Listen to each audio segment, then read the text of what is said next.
G'day and welcome to the Fred Paul Show on ADH TV. Australia woke up to the nomination of a new Governor-General overnight. Normally, this would be met with the same amount of interest as a Bunnings catalogue shoved through the letterbox of a Gucci boutique. But not this time, at least in the media, which is where these things inevitably play out. Prime Minister Anthony Albanese is still bearing the bruises of his humiliating smackdown in last year's referendum to establish a constitutional Aboriginal voice to Parliament.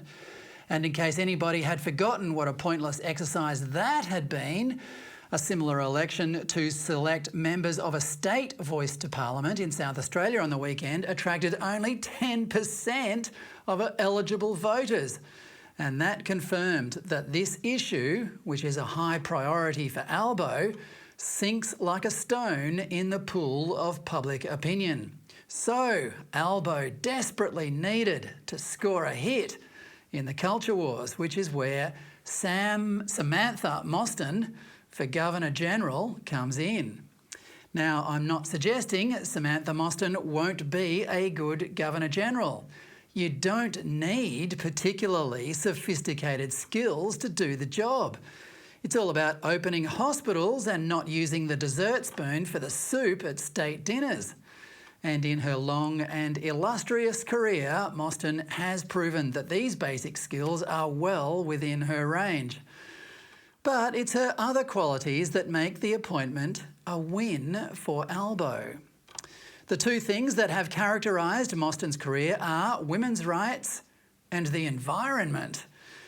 She was the president of Chief Executive Women. She has been associated, mostly in senior board or executive roles, to many of the highest profile woke organisations in the nation, including the Women's Economic Opportunities Review, the Foundation for Young Australians, Australians Investing in Women, AusFilm, the Australian National Research Organisation for Women's Safety, the GO Foundation for Aboriginal Scholarships, the Centre for Policy Development, the Climate Council, Climate Works, the Climate Action Group called 1 Million Women, Reconciliation Australia, the Council for the Arts, Sydney Theatre Company, and, wokest of all, the Sydney Swans.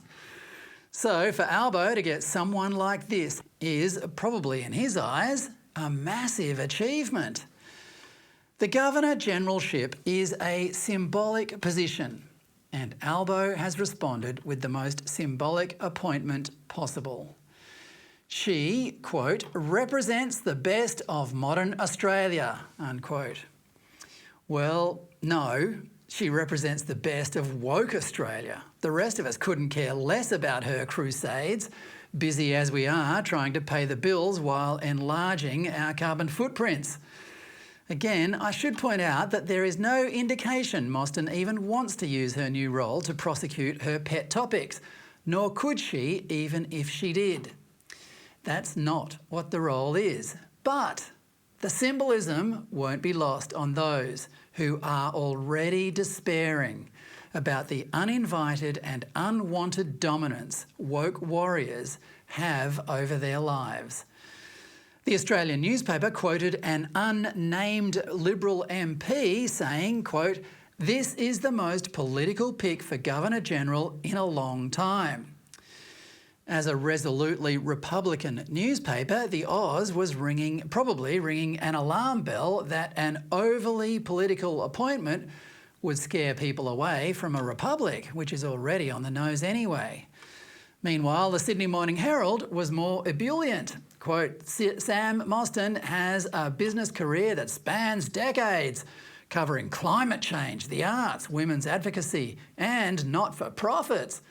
Those who have worked with her say she will handle the role as Australia's official head of state with gravitas, diplomacy, humility and a sense of humour."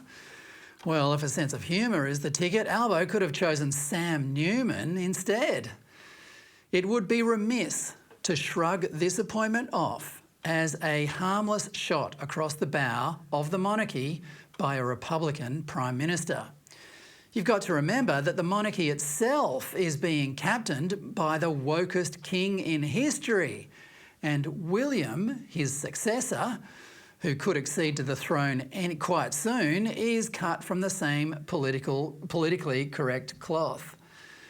So, how is this appointment going down among His Majesty's loyal subjects? Let's ask. Have you ever heard of a woman called Samantha Mostyn? No, I haven't. She's going to be the Governor-General of Australia from July. Yeah? You didn't hear about it? Nah, no, I don't follow.